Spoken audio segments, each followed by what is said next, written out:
Hello, the topic is metre bridge, है ना। Concept हमारा क्या है, अभी का टॉपिक क्या है, करंट टॉपिक मीटर ब्रिज का है, ठीक है। ये बैलेंस्ड व्हीट स्टोन ब्रिज जो बैलेंस्ड होता है उस पर आधारित है ना। बैलेंस्ड या अनबैलेंस्ड जो कुछ भी है, व्हीट स्टोन ब्रिज के प्रिंसिपल में ये बेस्ड है मीटर ब्रिज, ठीक है। इस मीटर ब्रिज को भी समझते हैं, इसका यूज भी समझेंगे।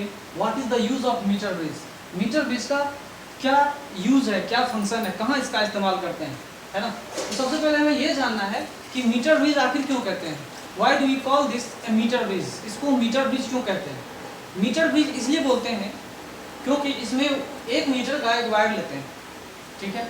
1 मीटर का कोई वायर लेंगे जो या तो कॉपर का होगा, या तो आयरन का होगा, प्लेटिनम का होगा, एक डिफिनिट मेटल का ये वायर है जिसका यूनिफॉर्म लेंथ है, पहला चीज। दूसरा चीज, इसका जो एरिया क्रॉस सेक्शन है, एरिया क्रॉस सेक्शन ये क्या होना चाहिए, कांस्टेंट होना चाहिए, और रो क्या होना चाहिए, वो भी कांस्टेंट होना चाहिए। इस बात को आप लोग याद रखिए, क्योंकि अगर हमने एरिया नहीं कांस्टेंट रखा, एरिया अगर कांस्टेंट नहीं रखा तो रेसिस्टेंस जो है लेंथ के हिसाब से वेरी नहीं करेगा, रेसिस्टेंस डायरेक्टली लेंथ पे नहीं डिपेंड करेगा।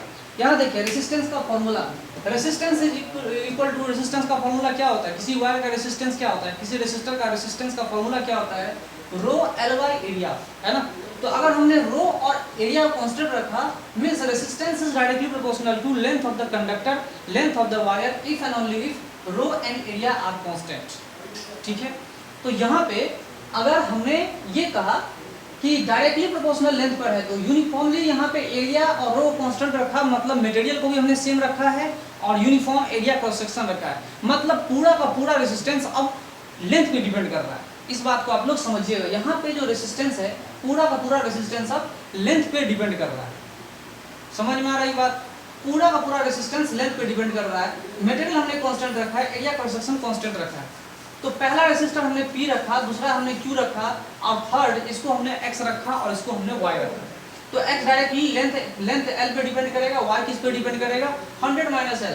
मान लीजिए 100 सेंटीमीटर है, क्योंकि 1 metre is equal to how much centimetre, 1 metre is equal to 100 centimetre. 1 metre में कितना सेंटीमीटर होता है, 100 सेंटीमीटर होता है।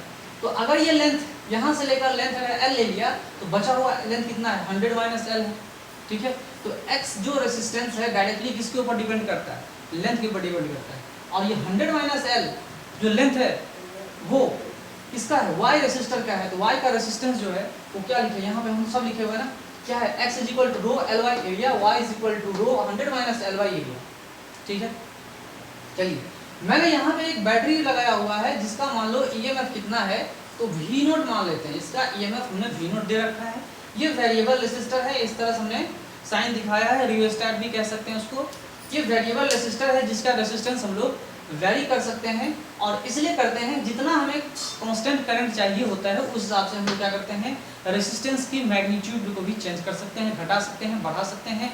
ये हमारे चॉइस के ऊपर डिपेंड करता है, ठीक है। तो अगर ये करंट फ्लो हो रहा है इस वायर में, तो ये करंट फ्लो बढ़ता हुआ चला जाएगा, कोई दिक्कत नहीं है, ठीक है। तो सबसे बड़ी चीज ये है कि हमें सबसे पहला ये जो करंट वाला जो करंट जो है, ये गैल्वेनोमीटर हमने यहाँ पे लिखा हुआ है, ये गैल्वेनोमीटर है, और गैल्वेनोमीटर में कितना करंट फ्लो हो रहा है वो करंट गैल्वेनोमीटर ही बताएगा। वो करंट कौन बताएगा भाई, तो गैल्वेनोमीटर बताएगा।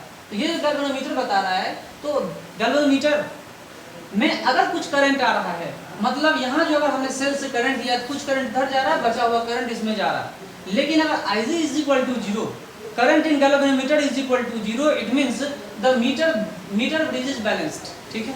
ये मीटर ब्रिज बैलेंस हो जाता है। ऐसे ऐसे कंडीशन में आपको पता होना चाहिए। If Ig is equal to 0, it means P by Q is equal to x by y। यहाँ आप देख रहे हैं P by Q is equal to x by y, ये रेशियो अगर आ गया समझिए Ig इज इक्वल टू 0 है, मतलब इसमें अब करंट नहीं आ रहा है, इसमें करंट नहीं आ रहा है, मतलब टोटल करंट इसी के अंदर जा रहा है, फिर इस बैटरी के अंदर जा रहा है ना। जो भी करंट इसके अंदर जा रहा है सीधा इस बैटरी के अंदर जा रहा है, बैलेंस्ड कंडीशन है।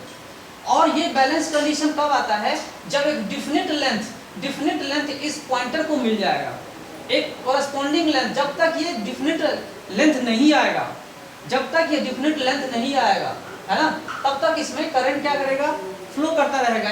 गैल्वेनोमीटर में करंट फ्लो करता रहेगा, लेकिन जैसे ही एक पॉइंट आएगा, जैसे एक लेंथ डिफिनिट लेंथ आएगा, उस पॉइंट को हम लोग नल पॉइंट बोलते हैं।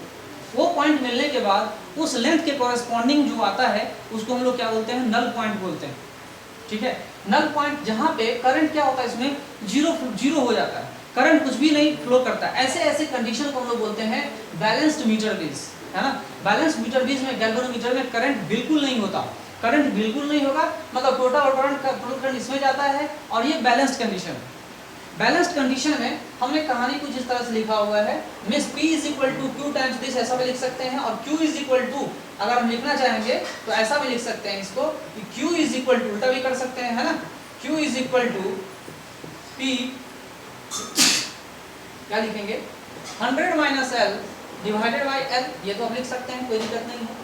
तो अगर इसमें अननोन रेजिस्टेंस Q है, इसमें अगर अननोन रेजिस्टेंस Q है, P आपका नोन है, लेंथ भी आपने जान लिया, 100 माइनस L भी जान लिया, तो Q को हम लोग आराम से फाइंड कर सकते हैं। So it is the use of metre base to find the unknown resistance of resistor. ये जो रेसिस्टर आप देख रहे हो, इसका अननोन रेजिस्टेंस आपको नहीं पता है तो वो भी फाइंड कर सकते हैं with the help of metre base. It is very easy to find, सिर्फ एक कॉरेस्पॉन्डिंग लेंथ फाइंड करना है, यहाँ से यहाँ तक कॉरेस्पॉन्डिंग लेंथ फाइंड करना है, जिसके तहत इसमें करंट कुछ भी नहीं जा रहा है, कुछ भी करंट नहीं जाएगा, तो ये क्या होगा, बैलेंस्ड मीटर बेस कहलाएगा, और ये नल पॉइंट बन जाता है। नल पॉइंट एक डिफिनिट लेंथ के अक्रॉस आ जाता है, तो हमारा कहानी आराम से हम लोग ये क्या कर सकते हैं, समझ सकते हैं। ना इसमें हमें एरिया क्रॉस सेक्शन फाइंड करने की जरूरत है, ना इसमें हम क्या फाइंड नहीं कर सकते, ना इसमें हम रो की जरूरत है ना एरिया की जरूरत है, ना रो की जरूरत है। अगर हमें अननोन रेजिस्टेंस इसका पता करना हो या इसका पता करना हो तो, लेकिन इन दोनों में से कोई अननोन रेजिस्टेंस होगा तो हमें एरिया का भी जरूरत पड़ेगा और रो का भी जरूरत पड़ेगा। रो मींस स्पेसिफिक रेजिस्टेंस और रेसिस्टिविटी ऑफ द कंडक्टर, है ना, ये दो चीजें इसमें काफी जरूरत पड़ जाती है। ठीक है, ये वेरिएबल रेजिस्टर हमने दिखा है, तो इसका यूज कहाँ होता है, तो फाइंड अननोन रेजिस्टेंस। इसका यूज कहाँ होता है भाई, अननोन रेजिस्टेंस को फाइंड कर, लेंथ आप फाइंड कर लोगे, इजी है, काफी इजी है समझना। लेंथ आपने समझ लिया, ये 100 माइनस L भी समझ लिया, है ना, तो इस प्रिंसिपल के हिसाब से आप लोग समझ सकते हो कि मीटर बेस का यूज कहाँ होता है। ठीक है, तो metre base is more sensitive than post office box. Post office box भी इसी टाइप का होता है, लेकिन थोड़ा सा घुमा हुआ रहता है ना। पोस्ट ऑफिस बॉक्स जो होता है, जो स्कूलों में आप देखेंगे, पोस्ट ऑफिस बॉक्स जो होगा थोड़ा सा ऐसा घुमा हुआ रहता है, मीटर बेस घुमा हुआ रहता है, और उसमें एक रेसिस्टर डला रहता है, बैटरी रहता है, और उसका यूज हम लोग कैसे करते हैं, उसका यूज भी हम लोग क्या करते हैं, अननोन रेजिस्टेंस को फाइंड करने के लिए ही करते हैं। ठीक है, post office box is also use like metre base की तरह यूज होता है, लेकिन मीटर बेस जो होता है ज़्यादा सेंसिटिव होता है।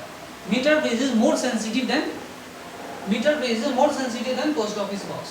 ठीक है, याद रखिएगा इस चीज़ को, यही कॉन्सेप्ट था, और इसमें कुछ भी ज़्यादा माथापच्ची करने की जरूरत नहीं है। इस टाइप से बहुत सारे न्यूमेरिकल्स पूछते हैं। ठीक है, अगर मैंने लेंथ कहा यहाँ पर 40, तो ये कितना हो जाएगा, 40 सेंटीमीटर अगर ये लेंथ हो गया तो ये कितना होगा, 60 सेंटीमीटर सपोज है, तो P/Q रेशो क्या होगा, P/रेशो क्या होगा, 2/3 मीन्स 40/60। ठीक है, अगर मैंने इसको क्या बताया, 30 सेंटीमीटर बताया, तो कितना होगा, 70 सेंटीमीटर होगा, 3/7 हो जाएगा, है ना। तो P/Q इज इक्वल टू 3/7, तो Q क्या वैल्यू आप फाइंड कर सकते हो, है ना। तो इस तरह से हम लोग अननोन रेजिस्टेंस को फाइंड करने के लिए मीटर बेस का यूज करते हैं। याद रखिएगा, एरिया और रो कांस्टेंट होना चाहिए, अगर ये दोनों कांस्टेंट नहीं हुआ तो फिर प्रॉब्लम